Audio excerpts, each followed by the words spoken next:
So in January of 2025, I eliminated Spotify, which is a big part of how I listen to music and podcasts, and I think sometimes audiobooks too. I downloaded music and I created some friction in the way that I listen to music and consume specifically like audio based stuff. But then, slowly around like May, June, I started falling into the same trap that I was trying to escape. I don't know about you, but I am constantly overloaded with information. And at first I was kind of like, there's too many information to take on by any human being. But then I was like, I also feel incredibly exhausted. I have no energy. I am distracted and also very stifled at the same time. I'm almost trying to get to this like the bottom pit of this algorithm that is for me, but really it is keeping me imprisoned in a way. I'm constantly watching stuff and I'm continually dysregulated. Genocide. Oh, a funny tweet that's relatable. Oh, Americans are at a risk of getting their health care cut. Oh, gun violence. And I don't think you have to be a neurologist or a psychiatrist to really understand that is actually like horrible.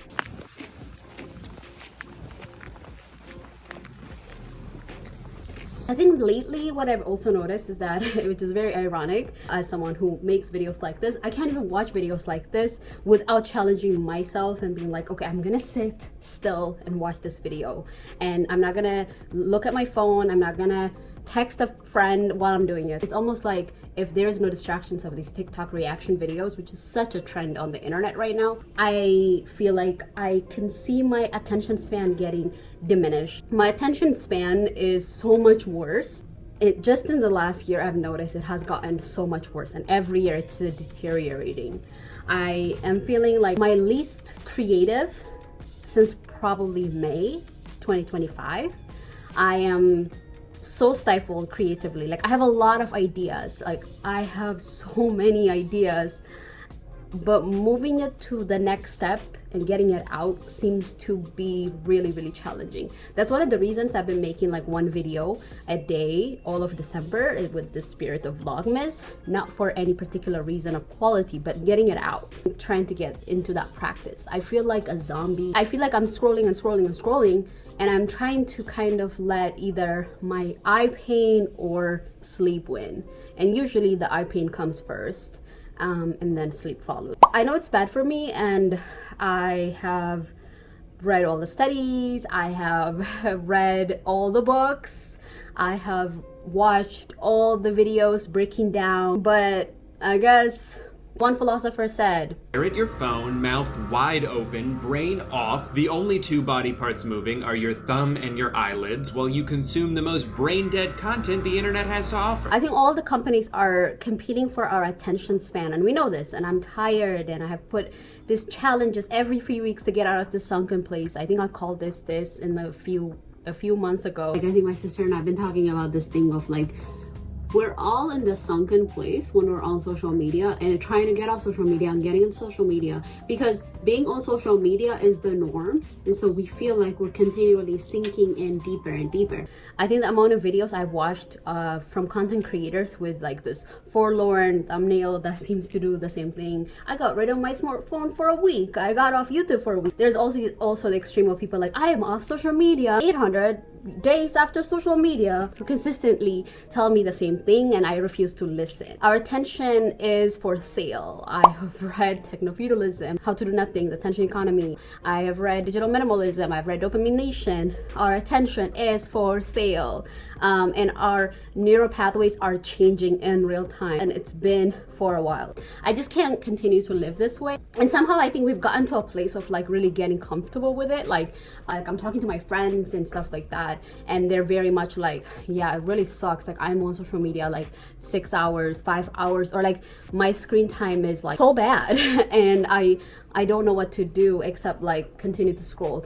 I feel like we have this desire to do offline hobbies once in a while, but most of the time our attention is taken up by whatever is going on the internet. I think the biggest thing is like I am incredibly dysregulated, and as a creative person, I am finding myself getting less and less creative, and or like I don't have the motivation to create because I am so exhausted. Because at this rate, I think the other concern I have is that I feel like I'm letting my life kind of go by, because there's all those studies that are like, if you spend as much time on screen time as you do like now, then you are eliminating 15 years out of your life, 10 years, like all those statistics that are scary. I recently read Revenge of the Analog, which was an interesting book. It was very much, you know, kind of like overview of like all the analog hobbies coming back, essentially, like film and like physical notebooks and stuff like that. Like he's saying like they're not like going anywhere basically, which is awesome, right? The thing is also like, for the longest time I was like, okay, if I have a flip phone, those reinforcements are not just gonna change the way I think about this. For me, it has been this continual sustained lifestyle change. You know, like these are kind of the solutions that I am trying to do every day. I feel like I'm back, I feel like I'm back. Living in this society is that failure is consistent. Investing in like analog or like in real life hobbies, communities, so running, I just did not run for 2 months, like, which is so unlike how I've been in the last 2 years. And I also found that I had a bunch of back issues and stuff all of a sudden, which I've never had. And I was like, okay, so I have to get back to lifting because it helps with strength and just sleep in general, but also like my running could be really helped in a big way if I, you know, get into lifting, even though it's very intimidating. So I, instead of like having these like bucket list of things, what I also decided to do was like sign up for things so that I am accounted, right? There's this local gym near me that does like 1 month strength training and like strength training 101, and I am doing that in January with a friend. I think another thing is like reading. Reading is like slow dopamine, you know, hobby. So it's not instant gratification. It takes a while for you to really like just read. So especially if you're like scrolling, it's really hard to get back to reading. It takes a while. So what I noticed is that I have to almost set 2 hours on a timer. Like I can't just be reading 1 page at a time. My attention span is not going to get better. It has to be hard. It has to feel like I'm climbing a hill. And it's not like this productivity type of shit, like I have to read 100 books. No, it's none of that.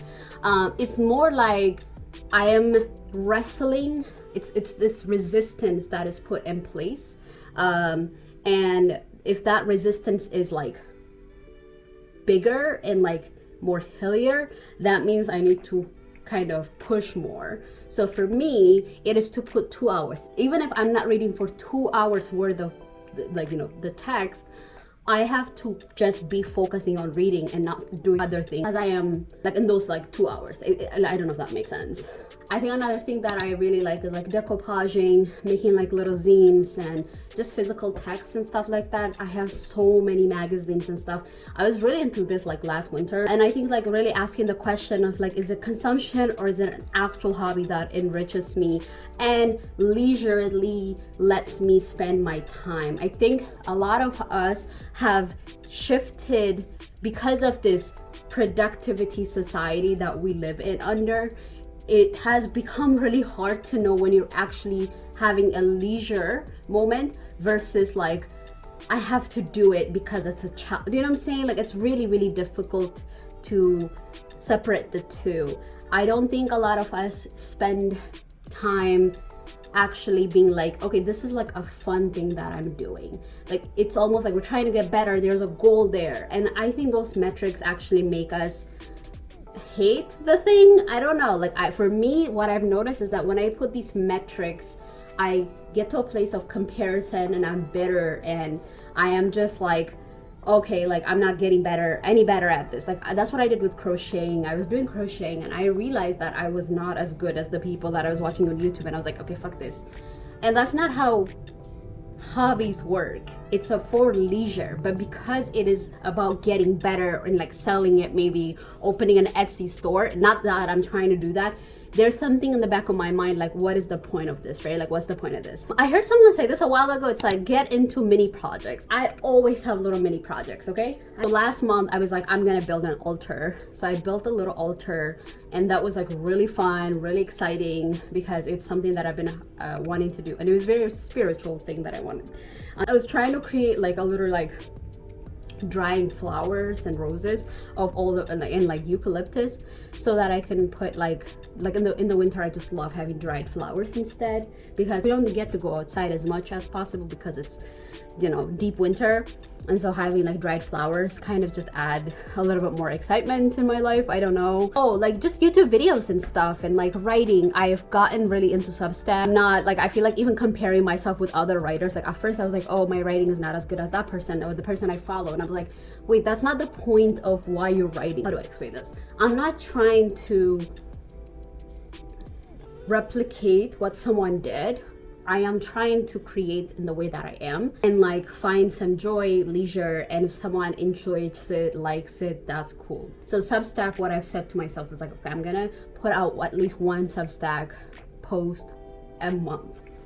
I've been sticking with that since I think summer, so like I'm very happy about that. I think the other thing is like getting off all these subscription models. I think these subscription models kind of make you want to invest your time. You know, you're like, I'm paying for HBO, I'm paying for YouTube Premium, so I have to spend time here, my money's worth or whatever. Okay, let's say that you have Audible. If you have Audible, you have to get new books every month, and it's like there's a goal to finish 12 months out of the year because you're paying every month, right? Because I don't have a subscription model like that, I have Libby. If I don't read the book or listen to the book, nothing happens. I don't lose out on money. That book gets returned, I suspend that hold, and then I try it again if I feel like it. If you don't pay for something, I think it changes your relationship to leisure.